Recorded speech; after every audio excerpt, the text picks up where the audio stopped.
This was China 20 years ago. Buying groceries meant navigating a chaotic yet vibrant local market.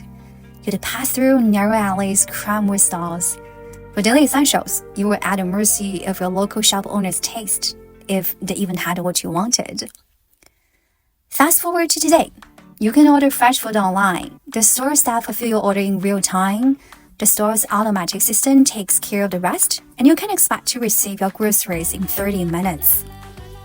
During a peak hour I mean with 600 million packages being processed in a single day, most of orders still arrive within 1 or 2 days. The most extreme case, delivery in 7 minutes after the order was placed. Online shopping in China has become so easy and convenient, it's not the default way to shop. In fact, out of every $100 that Chinese consumers spend in retail, 40s are spent online, making China one of the most e-commerce penetrated markets in the world. To give a comparison, this ratio in the major economies is all below 20%. So, how did China achieve this phenomenal growth, going from virtually zero to a mind-blowing $2.2 trillion in online sales in just 2 decades? To put that into perspective, this figure would secure a spot in the top 10 global GDP and accounts for 40% of global online sales. To understand its transformation, we need to start with the physical world 20 years ago, when China had a few stores. Even in 2011, when Walmart became a top 10 chain store in China, it had a mere 271 stores, serving a country of 1.3 billion population. In stark contrast, Walmart in the US at the time had 3,800 stores for a much smaller population. So, when online shopping came along, it quickly filled a void, giving people access to a vast array of products that were previously out of reach.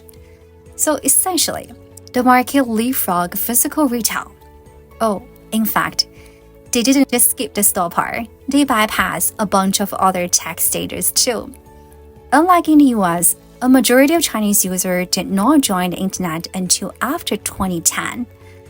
Their first online experience was not a computer, was not the open web, but rather a smartphone and apps. Similarly, many skip over the credit cards, going straight from cash to digital payments. This combined has made online shopping incredibly frictionless and accessible. The second reason is the sheer scale of the market. There are 164 cities in China with over 1 million population compared to just 10 cities in the US. With that kind of scale, competition explodes. Everyone wants a piece of the pie, and that means businesses are constantly fighting to offer lower costs and better services. Take logistics, for example. In the US, FedEx and UPS control more than 2/3 of the market. In China, however, the delivery game is a constant race. New players are entering the market every 5 years. No single company dominates, keeping everyone on their toes. And you can see the top 6 delivery companies share a much more distributed market. Today's leader could easily be overtaken next year. To stay competitive, they have to constantly lower costs by expanding their reach and finding new ways to boost productivity.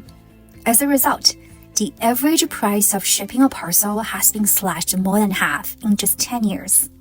You should know this benefits not only the consumers, but also the merchants and the whole ecosystem by extension. The average Chinese merchant spent 5% of gross sales on logistics, compared to around 20% for US merchants. This efficient system ensures no matter which e-commerce platform you use, which merchants you buy with, you can almost always expect no shipping fee and delivery within 1 or 2 days, if not the same day. The fierce competition also drives relentless innovations. Every step of the online journey has been reimagined and optimized. Take payments, for example. Digital wallets like Alipay not only make transactions easy for consumers, but they also revolutionize lending for small online business. Alibaba, thanks to its massive transaction data, can offer loans to small merchants who have little or no credit history. Then there's logistics. Alibaba created Cainiao Network, which connects transaction and logistic data to ensure fast and cost-efficient delivery. Logistics companies, on the other hand, have formed alliances and built millions of smart lockers in communities across the country to streamline last-mile delivery, making it efficient on a massive scale. Even physical retail has been transformed. Hema Store, for instance, function as both stores and fulfillment centers for real-time delivery. Shoppers can see digital reviews of offline products, merging the online and offline experiences seamlessly. And let's not forget Singles Day. Alibaba single-handedly invented this shopping extravaganza, generated a staggering $40 billion in sales in just one day. Coupled with huge events, it has turned online shopping into an entertaining experience. Speaking of Alibaba, when a company maintains more than 50% of e-commerce share for a decade, they seem invincible. But everything is possible in China. Pinduoduo, with its social commerce idea, dethroned Alibaba in 2020 in terms of the number of users.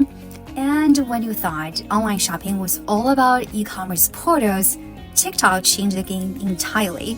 Leveraging videos to sell products, it raked in $300 billion in sales last year, transforming the landscape once again. So what does all this mean for the rest of us outside China?